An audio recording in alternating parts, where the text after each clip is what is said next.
हैं कि पहला हक सरदारों का, बाकी सब चोर चमारों का। जब सरकारी पद पे लोग बैठे हुए हैं वो ऐसी बातें कर रहे हैं तो और वो दूसरा ये भी कहते हैं कि यूजीसी का जो मामला है वो जरूरी नहीं है, इससे भेदभाव पैदा हो जाएगा।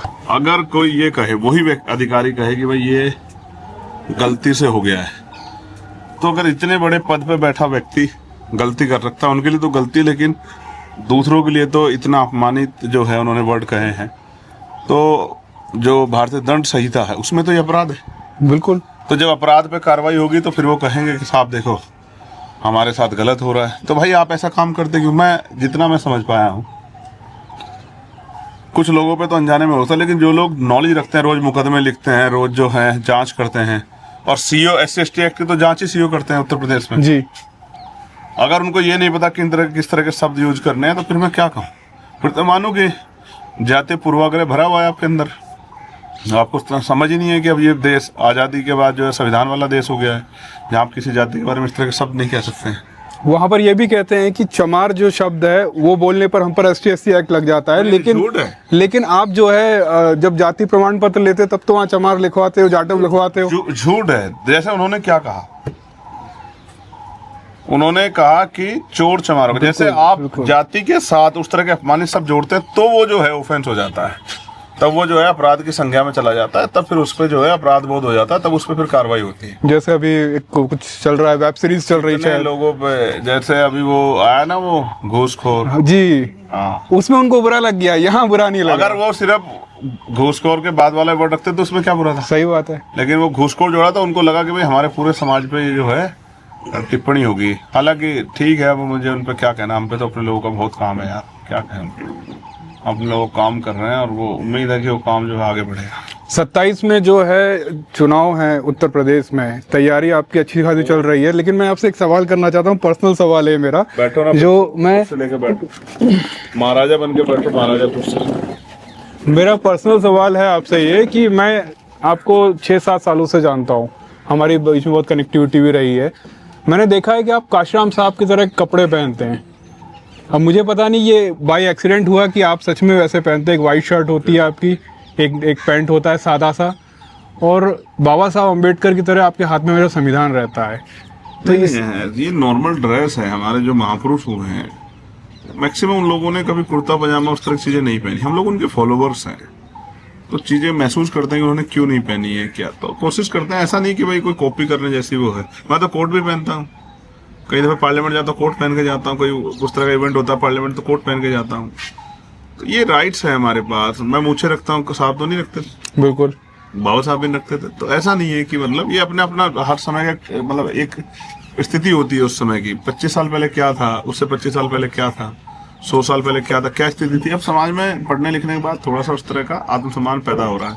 मैं क्या, आज मेरे जैसे लाखों लोग हैं जो मूछे रखते हैं, उस तरह से अपनी बात को दमदार रखते हैं, ठीक है। तो ये मतलब ये इस तरह का वो है प्रक्रिया, ये जो है ट्रांसफॉर्मेशन हो रहा है, जो जागृति हो रही है उसका ट्रांसफॉर्मेशन हो रहा है। बाबा साहब, फूले साहब, साहू जी महाराज, फूले साहब से साहब, मुझे बात याद आई कि 200 साल पहले फूले साहब हुए थे, और आज भी उनसे इतना डर है कि उनकी मूर्तियां तक हिला दी जाती हैं। डर नहीं है, बेसिक समझो क्या है। बाबा साहब से क्या डर है? बाबा साहब के हाथ में कोई तीर तलवार थोड़ा ही है, बिल्कुल, ना कोई धनुष बाण, ना कोई जो है बंदूक है। उनके विचारों से डरते हैं। जो बाबा साहब ने कॉन्स्टिट्यूशन के आधार पर दिया है, वो उसने एक मतलब ना हजारों साल की बेड़ियों को तोड़ दिया है। एक स्वाभिमान सम्मान का जो है अवसर दिया है, अवसर की समताएं दी हैं, अपनी बात को कहने का अधिकार दिया है, अपनी बात को अगर गलत हो रहा है तो उसके क्या विरोध करने का अधिकार दिया कॉन्स्टिट्यूशन में। तो कॉन्स्टिट्यूशन आप जब उसको देखोगे, ये कॉन्स्टिट्यूशन ही तो जिसकी वजह से मैं मेंबर ऑफ पार्लियामेंट हूँ, ये कॉन्स्टिट्यूशन ही तो है जो राइट देता है। मेरे फादर पढ़े हैं, उनको नौकरी का अधिकार मिला, उनको रोजगार का अवसर मिला, ये कॉन्स्टिट्यूशन तो है। इसमें हमें स्पेशल प्रोविजन मिले। तो ऐसा नहीं है। मैं समझता हूँ कॉन्स्टिट्यूशन जो है हमारी शक्ति है, और हमारे लोग कॉन्स्टिट्यूशन को समझ नहीं पाए, ना उस तरह से जान पाए। उसका खामियाजा है तो भुगत। मैंने आपकी 2-3 रैलियां अभी कवर की। मैं मतलब देखना चाहता था किस तरह से जो है चुनाव में क्या होने वाला है, क्या सच में वैसा होगा। क्योंकि मैं और भी बहुजन नेताओं की रैलियों में जाता था, वहाँ काफ़ी सारे गाने बजते थे कि इस बार ऐसा करना है, इस बार वैसा करना है। कभी दिमाग में मेरे भी बस से जाता था कि शायद ऐसा होगा कि नहीं होगा। तो मैं आपसे एक आखिरी सवाल ये पूछना चाह रहा हूँ। भूख लगी है, सुबह से कुछ नहीं मिला भाई? हाँ जी, हमें भी भूख लगी भाई। हमने कुछ नहीं खाया। ठीक है, जो है उसी में बांट के खा लेंगे। आपकी रैलियों में जो है मैंने देखा है कि अभी भी कैडर की कमी नजर आती है। कई बार ऐसा लगता है कि आप ही को कंट्रोल करना पड़ता है लोगों को। मैं सहमत हूँ इस बात से, लेकिन ये कमी नहीं है, ये उत्साह है, क्योंकि सारे पार्टी के वर्कर नहीं होते हैं। आप चीज़ों को समझो, जब कार्यक्रम होता है तो सामान्य लोग भी आते हैं, किसी गांव से निकल के, कोई बहन, कोई भाई, कोई बेटा, कोई बेटी, माँ, चाचा। अब उनको वो वर्कर नहीं है, पार्टी कैडराइज नहीं है वर्कर। जो वर्कर है वही तो वॉलंटियर काम करते हैं, जो वर्कर है वही तो आयोजन कराते हैं, जो वर्कर है वही तो मुझे लेने आता है, व्यवस्था करते हैं। तो वो जो जिसको आप कह रहे हैं कि भाई वो कैडराइज नहीं, वो लोग हैं जो उत्सुक लोग हैं, जो आते हैं बेचारे, जिनके मन में इस तरह के भाव हैं कि भाई जो है हमें भाई से मिलना है, देखने जाना है। और ये और किसी पार्टी में किसी नेता या किसी उस तरह की उसमें कोई उत्सुकता नहीं है किसी के यहाँ पे। ले आओ कहीं उस तरह की उत्सुकता नहीं है किसी दल में कि भाई वो अपने नेता को देखना सुनना चाहते हो। इसके लिए भी मैं आभार प्रकट करूंगा महापुरुषों का, ठीक है। और किसी आंदोलन में इतनी वो नहीं है लोगों के अंदर कि भाई उसको सुनने जाए या भीड़ में खड़े। आप बताओ, ये कैडर ना होता तो एक टांग पे कैसे खड़ा रहता, जगह भी नहीं होती तो भी खड़ा रहता है। बिल्कुल, ठीक है, तो वो उनका प्यार है। आप अभी लोगों को कैडर वगैरह देखने का नजरिया होता है, हर चीज को देखने का नजरिया होता है। कुछ लोग उसको जो है अपने नजरिए देखेंगे, हम लोग उसको अपने नजरिए देखते हैं कि वो हमसे इतना प्यार करते हैं कि हमारे लिए जी जान की बाजी लगाने को तैयार, वरना कहाँ पेड़ों पे चढ़ जाते हैं। अब पेड़ पे उनको कौन सा कैडर मिल रहा है, लेकिन वो जो है बस कोशिश करते हैं कि भाई जितने नजदीक से भाई को देख पाए, क्योंकि नहीं आ पाते ना लोग नजदीक, व्यवस्था में उस तरह से पुलिस और मुश्किल हो जाता है। लेकिन तो वो उसी वजह से, क्योंकि जिन क्षेत्रों में मैं नहीं गया हूँ, ठीक है, तो उन क्षेत्रों में लोगों के अंदर उत्साह है कि भाई हमें भाई को देखना है, हमें जो है भाई को सुनना है, भाई की बात सुनकर उस पर काम करना है। और यही लोग हैं जिनको लोग कहते हैं कि भाई कैडर, इन्होंने देखो पूरी लोकसभा में जो है हल्ला मचा दिया था, 1.5 लाख वोटों जिता दिया इन्हीं लोगों ने शुरुआत की थी। ठीक है, जब मैं थोड़ा थोड़ा समय वहां दूंगा तो उधर भी इस तरह के हालात बन जाएंगे जिस तरह के हालात पश्चिम उत्तर प्रदेश में। लेकिन ये बहुत बड़ी बात है कि वो अपना काम छोड़ के आ रहे हैं इस प्यार के अभी लिए। आप जो है कैडर वगैरह देने की आपने सोचा है कि आपके जो संगठन के लोग हैं उनको कैडर वगैरह भी चल रहा है भाई साहब, आप दे रहे हैं करके कैडर? देखो, आप कैडर दे रहे हैं। मुझे नहीं, हमारे यहाँ बहुत सारे लोग इस काम कर रहे हैं। मुझे आपके लोगों की भीम पाठशाला देखने का काफी मन था। जहाँ तक मुझे पता है 50 से ज्यादा जिलों में कैडर हो गया है। मैं भी कंफर्म कराता हूँ, ऑफिस में अमित जी को फोन करना। जय, ये बताओ जो जिले वाइज कैडर चल रहा है वो कितने जिलों में हो गया है अभी तक?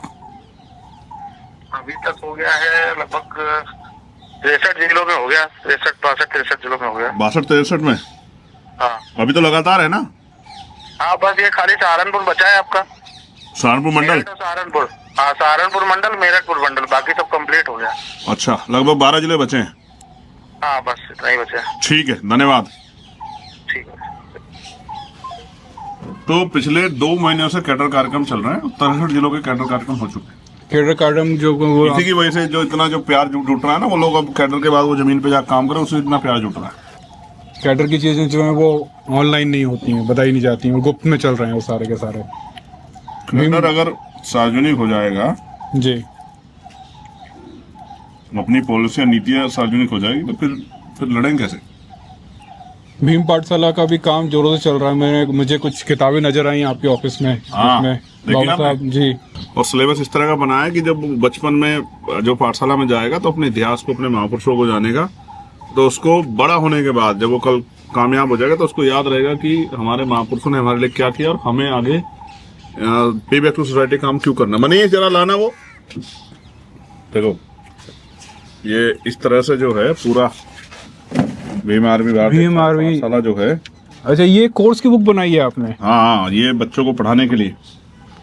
आ से अशोक महान, हाँ, आ से आदिवासी, आई से इंसान, बड़ी से ईवी रामास्वामी पेरियार, उधम सिंह, क्लब्य, उदा देवी पासी, उंगलीमान। मतलब बचपन से ही जो है उनके दिमाग में उस तरह की चीजों को डाला जाएगा ताकि वो पूछेंगे कबीर, गंगू मेहतर, घासीदास, छत्रपति साहू जी महाराज, ज्योतिबा फूले, चंद्रगुप्त मौर्य, ठीक है, झलकारी बाई, कांत्या भील, अपने महापुरुषों को पहचानने के लिए जो उस तरह के शब्द वो करे, दीना भाना जी, नारायणा गुरु, भगवान बुद्ध, डॉक्टर अम्बेडकर, फातिमा शेख, धम्मचक्र, शिवाजी महाराज, सावित्रीबाई फूले, ललित सिंह यादव, रास्ता दशरथ दशरथ मांझी। मांझी वाला रास्ता। यस, ठीक है। इस तरह से हाथी, क्षमा, ज्ञानी, त्रिभुज, ये सब बनाया है कि आने वाली जो वो हैं वो उसको देख सकें, समझ सकें और वो ज्ञान भी हासिल करें, और साथ साथ वो ये भी याद रखें किनकी वजह से आज हम यहाँ इस स्वाभिमान सम्मान का जीवन प्राप्त कर रहे हैं। भीम आर्मी पाठशाला जो है इसी बुनियाद को रखते हुए बच्चों के जो शिक्षा में इस तरह की पुस्तकों को जो है ला रही है, और इससे उनका एक भविष्य अच्छा बनेगा, ऐसा हमें उम्मीद है। बिल्कुल बनेगा, और हम लोगों का काम है हम इसको अपने सामाजिक कर्तव्य को निर्वहन करें। एक बड़ी रणनीति भी लगती है मुझे ये, जिस तरह से साहब काशीराम साहब ने जो है उत्तर प्रदेश की जो है राजनीतिक दिशा बदल दी, ये एक भीम पाठशाला भी एक बड़ा मील का पत्थर साबित देखो, होगी। ऐसा है क्योंकि देश में बड़े पुराने पारिवारिक राजनीतिक परिवार हैं जिनको लोग कहते हैं वो बहुत राजनीतिक समझदार हैं, और कहते हैं कि वो मछली के बच्चे को तैरना नहीं सिखाता। उनके बच्चे को पोते को कहते हैं कि वो तो बड़े राजनीतिक परिवार से, उनका कौन मुकाबला कर सकता है, उनको क्या सीखने की जरूरत है। लेकिन मैं समझता हूँ आज की राजनीति में बहुत कुछ सीखने की जरूरत है, और इसका जो सबसे बड़ा उदाहरण है वो नगीना है। आप सब लोग आए थे, आप जानते थे, कोई नहीं मानता था कि नगीना हम लोग जीत जाएंगे। लोग मजाक उड़ाते थे कि भाई नगीना अरे कहाँ। कुछ लोग बड़े बड़े लोग आके भाई मजाक उड़ा गए कि भाई ये तो जो है इसको मिल जाएंगे 2-4 हजार वोट। फिर कितने मिले? इतने मिले कि वो अगर गिनने बैठ जाएंगे सिक्कों में तो वो दादा बन जाएंगे बेचारे। ठीक है, 1-1.5 लाख विनिंग, अगर विनिंग मार्जिन कोई गिनने लगेंगे तो मुझे लगता है कि महीने बीत जाएंगे उनको, अगर सिक्कों में गिनेंगे। इतना लोगों ने वोट दिया, आशीर्वाद दिया।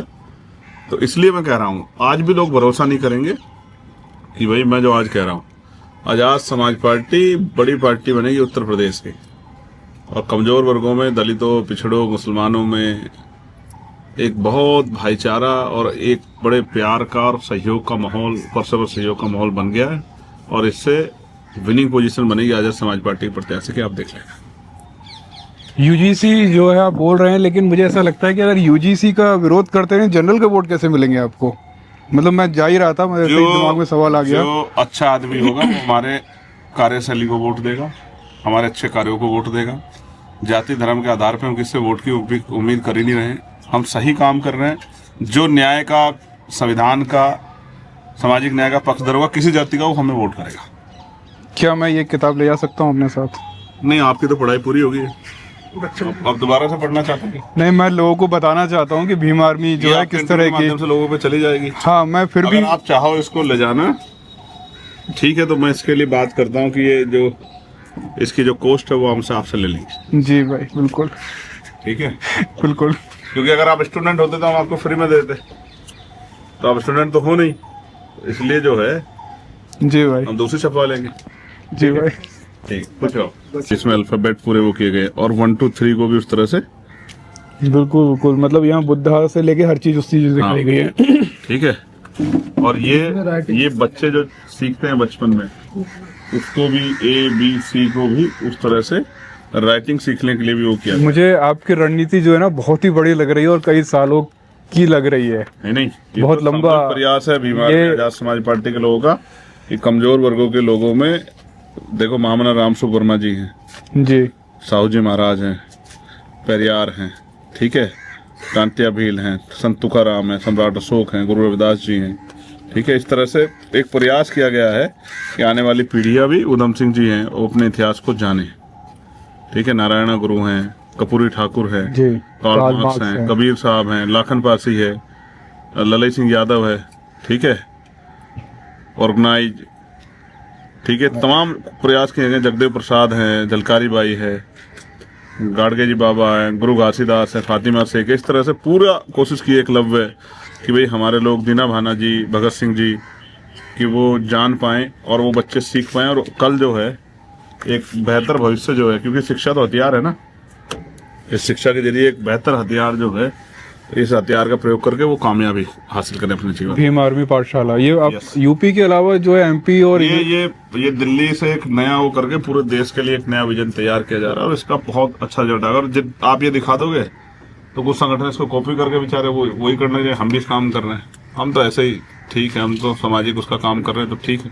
नहीं, बच्चों में एक अच्छी ऊर्जा आएगी और वो एक नई सोच के साथ आगे बढ़ेंगे। मुझे बहुत अच्छा लगा ये सब इसके पीछे सब कुछ समाज, बिल्कुल बिल्कुल ठीक है, जी भाई, क्योंकि ये वहां भी जाएगी जहां हम चुनाव नहीं लड़ेंगे, बिल्कुल और वो बच्चे वोट ही नहीं करते ना। आप समझो हम किसको प्रभावित करें, बस हम उनको प्रेरित कर रहे हैं कि अपने महापुरुषों को, अपने इतिहास को जान।